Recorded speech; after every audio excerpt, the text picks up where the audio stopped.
Sino-sino na ba ang mga nakatalo kay Luffy? Lingid nga sa kaalaman ng lahat although bida nga sa kwento ng One Piece itong si Luffy makailang beses na nga rin siyang nakakatikim ng pagkatalo. Pero sa bawat pagkatalo nga na to alam naman nating bumabawi rin si Luffy. Tulad na lang na itong kauna-unahang karakter na nakatalo sa kanya, which is si Crocodile. During Alabasta arc nga nagawang matalo ni Crocodile si Luffy hindi lang isang beses, bagkos dalawang beses niya itong natalo. Sa unang pagkakataon nga nagawang matuhog ni Crocodile si Luffy gamit itong hook niya. At sa ikalawang pagkakataon naman sa pamamagitan ng dehydration. Kumbaga although natuklasan na ni Luffy sa oras na to yung kahinaan ni Crocodile, which is yung tubig, mas witting ang nagamit ni Crocodile itong kakayanan niya para magkaroon ng advantage kay Luffy. Ang ikalawang karakter naman na nakatalo kay Luffy itong si Admiral Aokiji. Nangyari nga ito during Long Ring Longland arc. Pagtapos nga ng nangyaring Davy backfight sa pagitan ng Straw Hat Pirates at Foxy Pirates, bigla nilang nakasalubong sa isla itong natutulog na si Admiral Aokiji. At dahil nga sa binigyan ng misyon itong si Aokiji na patumbahin itong Straw Hat Pirates, bigla nga niyang inatake ang mga ito.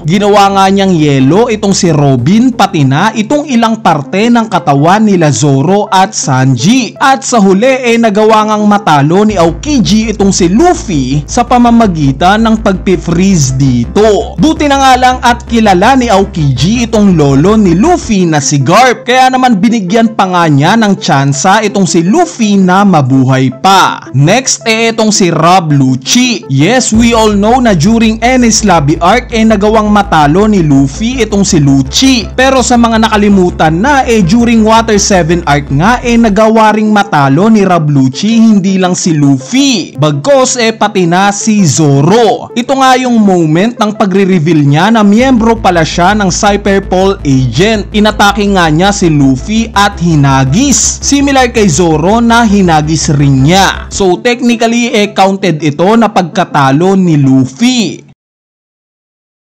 Ang sumunod na karakter naman na nakatalo kay Luffy itong si Magellan during Impel Down arc. Dahil nga sa kagustuhang iligtas ni Luffy itong kapatid niyang si Ace, nagpunta nga ito sa Impel Down. At during nga sa pagbaba nila sa level 4 prison, dito niya na nakasalubong itong warden ng Impel Down na si Magellan. Sa mga nakalimutan na nakakain nga itong si Magellan ng Venom fruit, meaning yung kakayanan ni Magellan nakasentro sa poison. Although na-manage naman ni Luffy na labanan kahit papano itong si Magellan sa tulong na rin ng candle gloves at shoes na ginawa ni Mr. Tree para kay Luffy, wala pa nga rin itong talab sa napaka-poisonous na devil fruit na itong si Magellan. Nagawa nga niyang malason si Luffy at ito nga ang nag-cause ng pagkatalo neto. Actually muntik na nga itong ikamatay ni Luffy. Buti na nga lang at some point natulungan siya netong si Ivankov. Sumunod ito ng si Kuma. Nangyari nga ito during Sabudi Archipelago arc. Technically nga itong si Admiral Kizaru dapat ang uubos sa Straw Hat Pirates. Nakita nga natin na walang kalaban-laban itong sila Luffy kay Admiral Kizaru. Pero later on nga dumating itong warlord nung time na to na si Kuma. At dahil nga sa tiwala si Kizaru na nasa panig niya itong si Kuma, pinaubaya na nga niya yung pagtalo sa Straw Hat Pirates kay Kuma. Yes, tinalo ni Kuma itong si Luffy sa pamamagitan ng pagpapalipad dito at sa buong Straw Hat Pirates. In a way, secretly na pagtulong pala ito ni Kuma kay Luffy. Nireveal nga yan recently sa Egghead Island arc.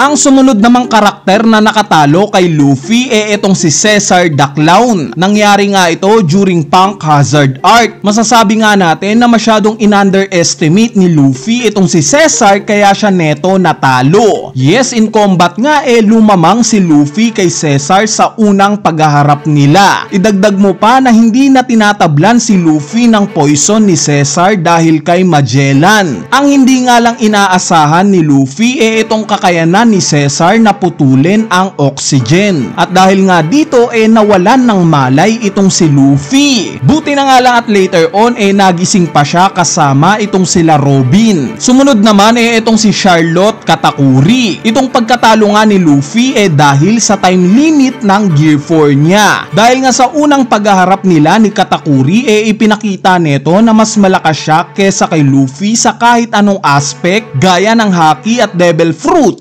Naguguluhan nga si Luffy kung paanong tatalunin itong si Katakuri. At nung oras nga na nawalan na ng Gear 4 itong si Luffy, dito niya na piniling takasan si Katakuri. Kung nagkataon nga at hindi makagawang makalayo ni Luffy kay Katakuri sa oras na to, panigurado mamamatay siya sa kamay ni Katakuri.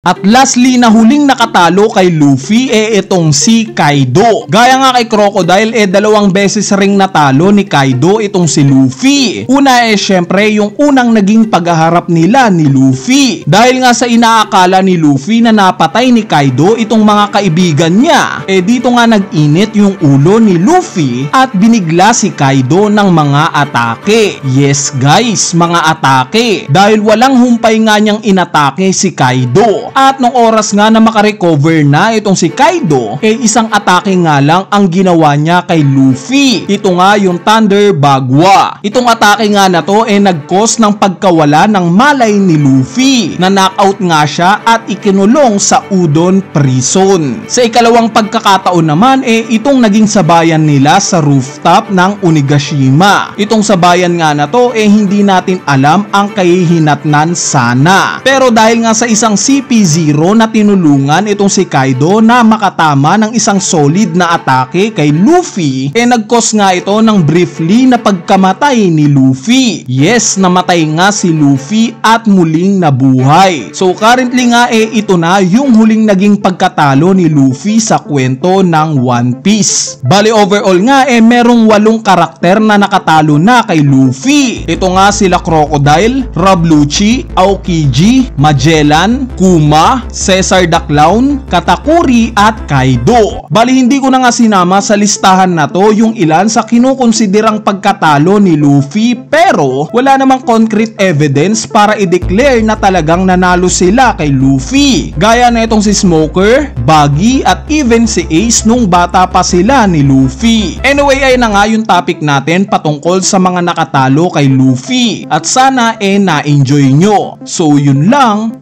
peace!